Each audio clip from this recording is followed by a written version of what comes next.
Hello friends, नमस्कार। स्वागत है आप सभी का आपके अपने परिवार एके नवलाकर क्लासेस पर। तो दोस्तों, आज हमारा टॉपिक है राष्ट्रीय एवं अंतर्राष्ट्रीय समसामयिकी 2022 से आपके विभिन्न कॉम्पिटिटिव एग्जाम में जितने भी इम्पोर्टेंट क्वेश्चन हैं उन सारे क्वेश्चन को डिस्कस करने वाले हैं इम्पोर्टेंट फैक्ट के साथ। तो देखिए, ये विशेष जो है इम्पोर्टेंट रहेगा दोस्तों आप लोगों के लिए। राजस्व निरीक्षक, छत्तीसगढ़ पटवारी, छात्रावास अधीक्षक, आने वाले एग्जाम एडीओ और जो है आपकी सब इंस्पेक्टर परीक्षा या सीजीपीएससी व्यापम की जो भी कॉम्पिटिटिव एग्जाम की आप तैयारी कर रहे हैं उनके लिए वेरी इंपॉर्टेंट रहने वाला है। साथ ही साथ SSC, railway group D, NTPC, banking जो भी एग्जाम का तैयारी कर रहे हैं उन सारी चीज़ों में जो है यह इम्पॉर्टेंट रहेगा। तो चलिए दोस्तों, बिना देरी के शुरू करते हैं। शुरू करने से पहले अगर आप हमारे चैनल को अभी तक सब्सक्राइब नहीं किए हैं तो सब्सक्राइब जरूर कर लीजिएगा, साथ ही बेल आइकन में ऑल प्रेस कर लीजिएगा।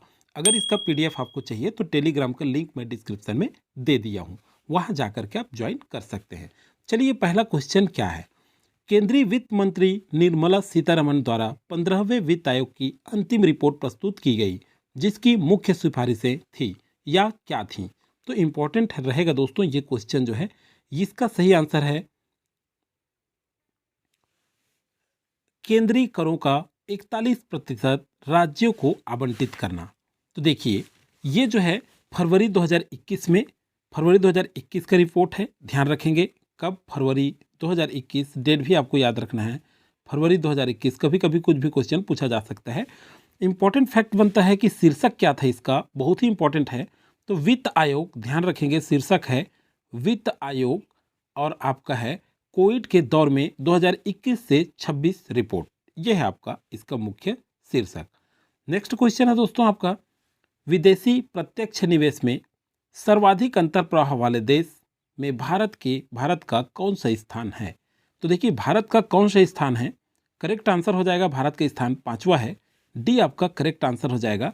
तो चलिए देखते हैं दोस्तों, विदेशी प्रत्यक्ष निवेश में सर्वाधिक अंतर प्रभाव वाले देश।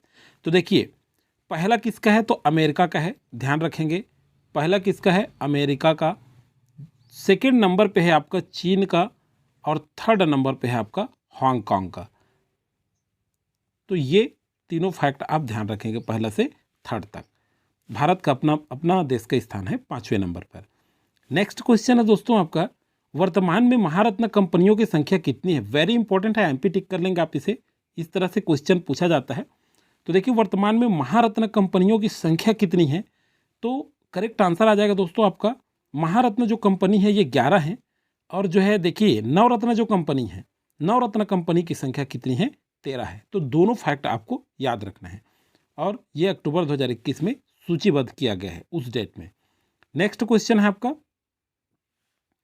चौथा मौद्रिक नीति 2021-22 के अनुसार भारतीय रिजर्व बैंक द्वारा बैंक दर क्या निर्धारित की गई है। वेरी इंपॉर्टेंट रहेगा यह क्वेश्चन, चूंकि ये इकोनॉमिक्स सेक्टर से लिया गया है। पहले हम लोग जो डिस्कस कर रहे हैं दोस्तों, अभी से 9वां नंबर तक का क्वेश्चन ये इकोनॉमिक्स से लिया गया है। और इकोनॉमिक्स में बहुत ज़्यादा इस तरह से क्वेश्चन पूछे जाते हैं। आजकल इकोनॉमिक्स में करंट से ज़्यादा पूछे जाते हैं, इसलिए आप बहुत अच्छे से करिएगा इस क्वेश्चन को। तो देखिए, करेक्ट आंसर हो जाएगा दोस्तों यहाँ पर आपका 4.25%। कितना, 4.25% याद रखेंगे आप लोग। अब देखिए, रेपो दर क्या है, तो रेपो दर जो है ये 4.0% है। ये क्या है, रेपो दर है। ये क्या है, रेपो दर है। रेपो दर निर्धारित किया गया।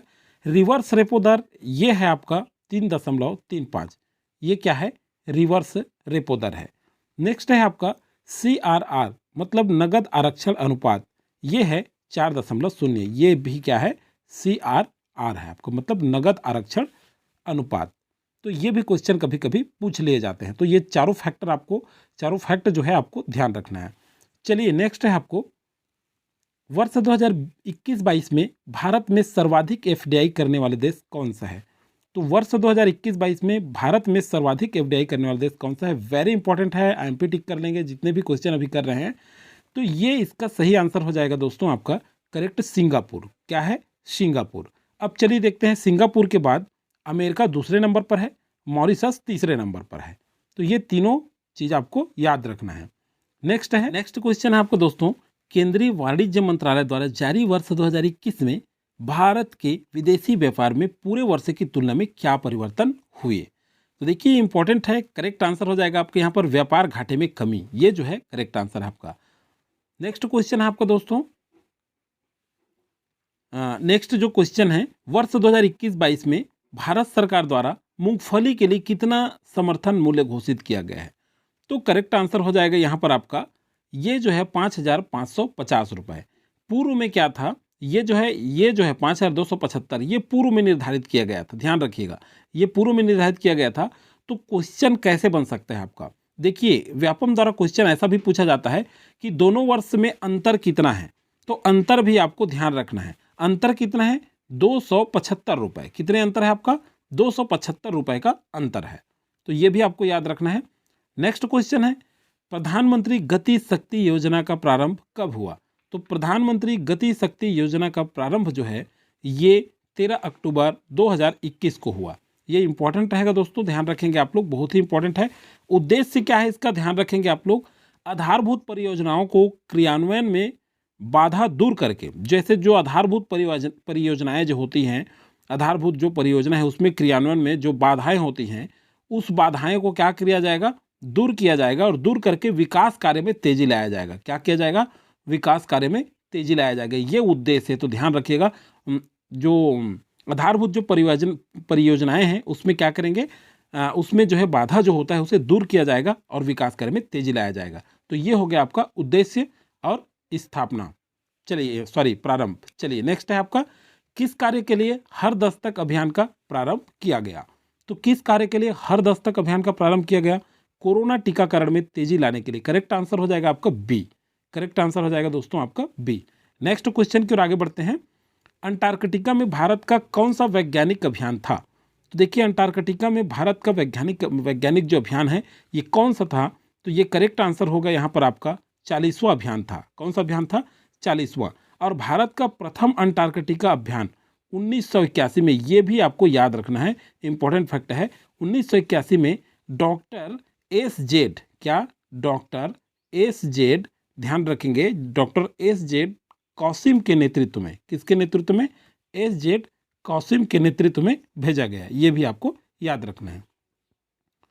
नेक्स्ट क्वेश्चन है दोस्तों आपका, जल शक्ति अभियान का शुभारंभ किसके द्वारा किया गया? वेरी इंपॉर्टेंट रहेगा आपके एग्जाम के लिए।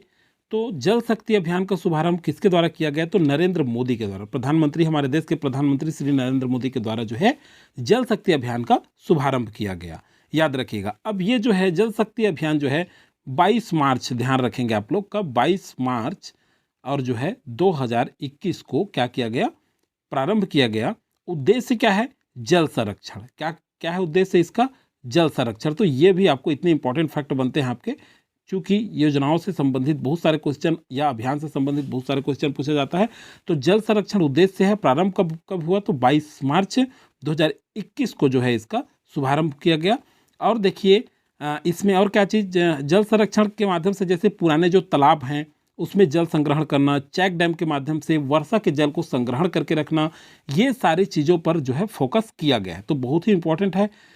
नेक्स्ट क्वेश्चन है आपका, अमृत महोत्सव की शुरुआत किस स्थान से हुई? तो देखिए अमृत महोत्सव की शुरुआत जो है ये किस स्थान से हुई है? तो करेक्ट आंसर है आपका दोस्तों साबरमती आश्रम अहमदाबाद से। कहाँ? साबरमती आश्रम अहमदाबाद से। नेक्स्ट क्वेश्चन है आपका, किस उद्देश्य से सघन मिशन इंद्रधनुष 3.0 की शुरुआत की गई? इंपॉर्टेंट क्वेश्चन है, वेरी इंपॉर्टेंट है। जितने आज करने वाले हैं सारे क्वेश्चन जरूर कीजिएगा आप लोग, बहुत ही इंपॉर्टेंट है, पूछा जा सकता है। तो सही आंसर है सार्वभौमिक टीकाकरण कार्यक्रम के लिए। किसके लिए? सार्वभौमिक टीकाकरण के लिए। चलिए नेक्स्ट है आपका, स्टार्स योजना 2021 का मुख्य उद्देश्य क्या है? तो स्टार्स योजना 2021 का मुख्य उद्देश्य क्या है? तो करेक्ट आंसर है दोस्तों शिक्षा के क्षेत्र को आगे बढ़ाना। अब चलिए देखते हैं इसमें जो है केंद्र सरकार की हिस्सेदारी क्या होगी। देखिए केंद्र सरकार की जो हिस्सेदारी है ये हो जाएगा यहाँ पर 53%, और राज्य सरकार की हिस्सेदारी जो होगा ये होगा 32%, और विश्व बैंक, किसका? विश्व बैंक, ध्यान रखिएगा, किसका? विश्व बैंक की जो हिस्सेदारी है ये हो जाएगा आपका 15%। कितने प्रतिशत? 15%। तो देखिए इतने इंपॉर्टेंट है। प्रारंभ में ये 6 राज्यों में लागू किया गया। प्रारंभ में कितने राज्यों में लागू किया जाएगा? तो 6 राज्यों में। ये भी क्वेश्चन बन सकते हैं आपके। ये पूछा जा सकता है आपके एग्जाम में कि केंद्र सरकार की कितनी हिस्सेदारी है? तो 53% है, यहाँ देख लीजिए। राज्य सरकार की कितनी हिस्सेदारी है? तो राज्य सरकार की 32% है यहाँ पर, और विश्व बैंक की हिस्सेदारी है 15%। तो ये केंद्र और राज्य ज़्यादा इंपॉर्टेंट है, ये दोनों को आपको याद रखना ही एग्जाम की दृष्टिकोण से। चलिए नेक्स्ट है आपका 52वां अंतर्राष्ट्रीय फिल्म महोत्सव 2021 का आयोजन कहाँ हुआ।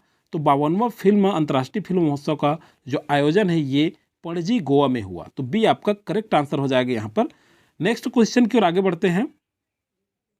नेक्स्ट क्वेश्चन है आपका 17वां मिस यूनिवर्स का आयोजन किस स्थान पर आयोजित हुआ। तो सभी आप जानते हैं ये जो है इलियट इजराइल में आयोजित हुआ। और देखिएगा ध्यान रखिएगा इसके विजेता कौन है, तो हरनाज कौर सिंधु। ये भी आपको याद रखना है, नाम वेरी इंपॉर्टेंट है, हरनाज कौर सिंधु। और जो व्यापम की एग्जाम की तैयारी कर रहे हैं संधु, हरनाज कौर संधु ये हैं। और ये कहाँ से हैं, तो ये चंडीगढ़ भारत से हैं। ये चंडीगढ़ भारत से हैं, ध्यान रखेंगे आप लोग। और देखिएगा भारत की पहली मिस यूनिवर्स कौन थी, तो पहली जो मिस यूनिवर्स थी ये सुष्मिता सेन थी। यहाँ पर आप देख सकते हैं ये सुष्मिता सेन ये भारत की पहली मिस यूनिवर्स हैं। और कब इन्होंने खिताब जीता था, तो 1994 में इन्होंने मिस यूनिवर्स का खिताब जीता था। तो इतना इंपॉर्टेंट है आपका। सेकेंड में लारा दत्ता था। चलिए नेक्स्ट है आपका 93वां ऑस्कर अवार्ड 2021 में सर्वश्रेष्ठ निर्देशक का अवार्ड किसे प्रदान किया गया है। तो इम्पॉर्टेंट है दोस्तों आपका क्लो झाओ को जो है 93वां ऑस्कर अवार्ड के लिए 93वां ऑस्कर अवार्ड में 93 का जो ऑस्कर अवार्ड है इसमें जो है इन्हें सर्वश्रेष्ठ निर्देशक का पुरस्कार प्रदान किया गया है, अवार्ड प्रदान किया गया है। किनको, क्लो झाओ को याद रखेंगे, बहुत ही इंपॉर्टेंट क्वेश्चन है यह भी। और किसके लिए प्रदान किया गया, तो इनको फिल्म जो है इनके नोमैडलैंड के लिए, किसके लिए, नोमैडलैंड, ध्यान रखिएगा नोमैडलैंड के लिए इनको प्रदान किया गया। तो वेरी इंपॉर्टेंट है, सर्वश्रेष्ठ निर्देशक पूछा जाता है आपके एग्जाम में। नेक्स्ट क्वेश्चन है आपका देश का पूर्णतः जैविक क्षेत्र दर्जा प्राप्त करने वाला पहला केंद्र शासित प्रदेश कौन सा है। तो करेक्ट आंसर हो जाएगा दोस्तों यहाँ पर आपका लक्षद्वीप। देश का पूर्णतः जैविक क्षेत्र का दर्जा प्राप्त करने वाला पहला केंद्र शासित प्रदेश है लक्षद्वीप। दोस्तों आपको अगर वीडियो अच्छा लगता है, क्वेश्चन अच्छा लगता है, हेल्पफुल, तो लाइक करना नहीं भूलिएगा। अधिक से अधिक लोगों को शेयर जरूर कर दीजिएगा ताकि इस क्वेश्चन का, इस वीडियो का लाभ उनको भी मिल सके। मिलेंगे नेक्स्ट वीडियो में, तब तक के लिए थैंक यू। जय हिंद, जय भारत।